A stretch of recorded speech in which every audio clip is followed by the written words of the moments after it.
Alright, so last minute this week. Still no flight info.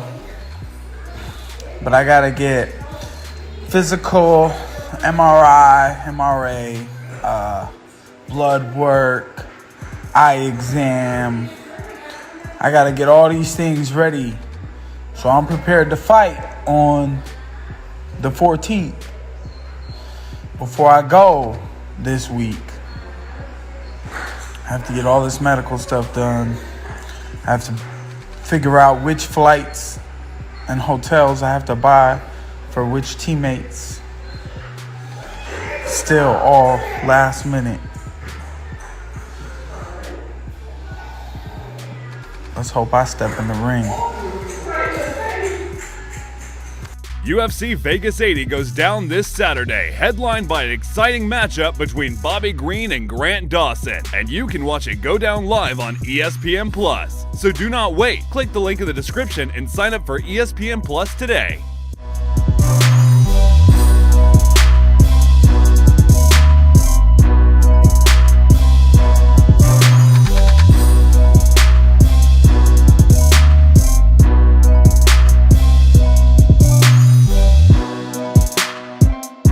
Everybody in the world believes they can beat someone, but everybody in the world does not believe they can beat the world heavyweight champion. I could beat him for real. But like I said, with a year of training defense, I just need ground defense. Can you just decide that you can beat a heavyweight champion in the world? Is he out of his mind? Listen, he's out of his mind for this tape.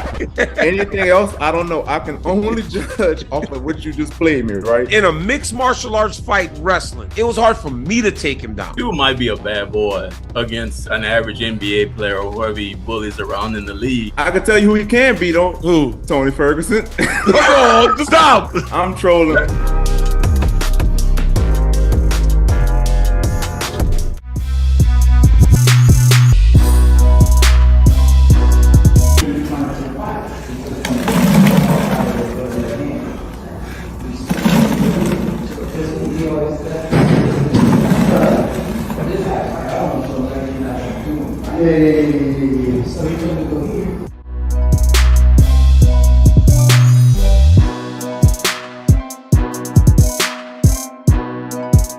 They think this is going to be the easiest fight of Tyson Fury's career. For them to go, yeah, we have a fight October 28th. Yeah, we're fine. Let's do it in December. Yeah, but Usyk's going to be your toughest matchup. I know. This thing over here, this Francis guy, not a big deal.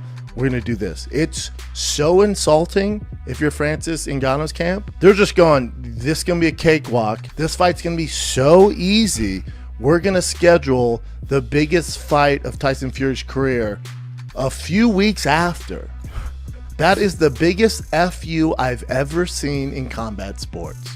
Lee Francis, I don't know what the minimum medical suspension boxing, but I really don't understand how Tyson can fight in December after what's going to happen on 10/28. Oh, I do. So to get all the boxing community off his back is, watch this. I'll fight Francis, make all the money, right? And it's going to be the easiest payday in my life. And then also we'll negotiate a Usyk fight. Shut your mouth.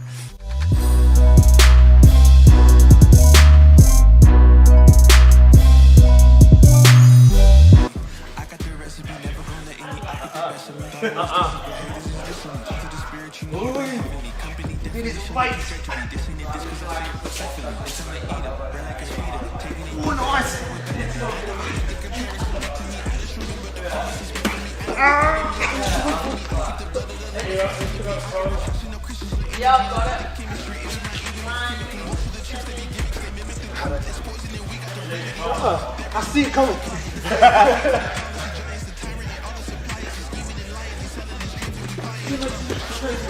That's 30 seconds.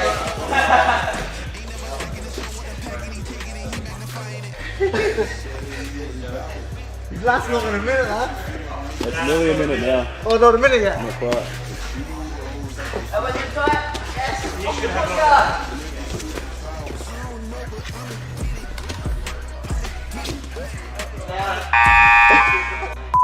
Yeah, I think you made it though. I think you made it out. You made the minute.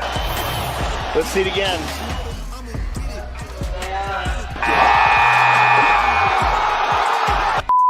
You made the minute.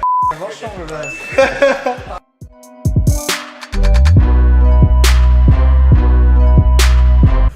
here's part of the problem too, okay? Less than 2% of Americans farm, okay? So less than 2% of the people are feeding the whole country. And most of the age of those less than 2% that are doing that are like 50 and older. So we've got less than 2% of our 50-plus-year-olds feeding the rest of the nation. I do think as the economy gets worse and everything just starts collapsing, it's obviously a viable option for more of our population, 30, 40, 50% of our population, and a younger generation to start farming. That's going to be a logical solution. And man, I really encourage anybody out there who's wanting to help any way that they can to just start growing their own food or tending to some animals. Now, if you're wondering exactly how do I start, this is my recommendation. Get you some chickens, grow sweet taters, garlic, because garlic is medicine. You grow it for the medicinal values. It can cure infections and stuff like that. So if you live in Arkansas, do watermelons too, because they're so sweet. If you put this manure right here and you work that manure into that soil before you grow watermelons, then watermelons are going to come out sweet. If y'all have had my watermelons, you know they're sweet. Okra is good for animal feed too. And get chickens, because it's an easy way to start without getting the big equipment and having to wrestle calves and things like that, okay?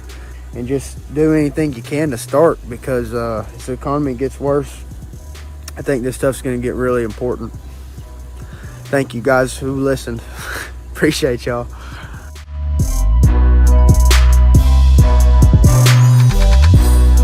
Olha só a sacanagem que eu vou fazer com o Glover. Papel guardanapo. Vou lavar a mão, eu vou falar pra ele que é de comer. Vamos ver. Glover. Você quer ver a mão da dentinho? Bom, hein, velho? Bom. Tá dentinho, filho. Porra, velho. Hey, guys.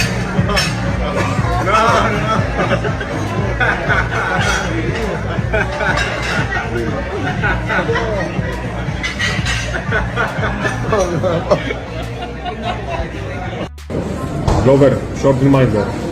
Don't eat it. It's a towel. Remember, towel, not food.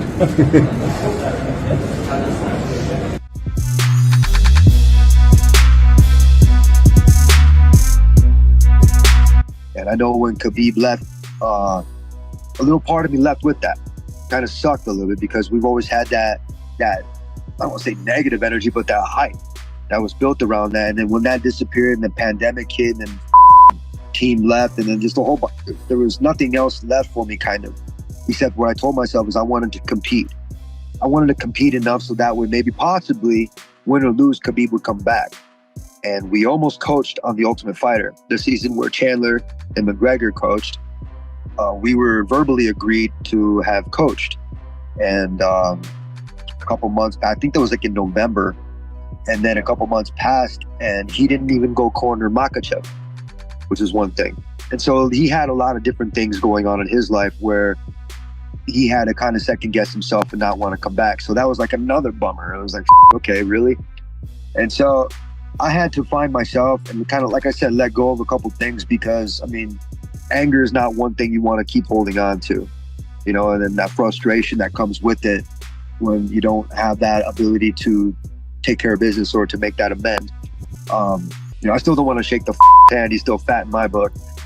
Connor's still a little too, but at the end of the day, there's another day the next day. So that's preparing for whatever's going to be coming next. Because I know somewhere deep down in my heart, I still love you.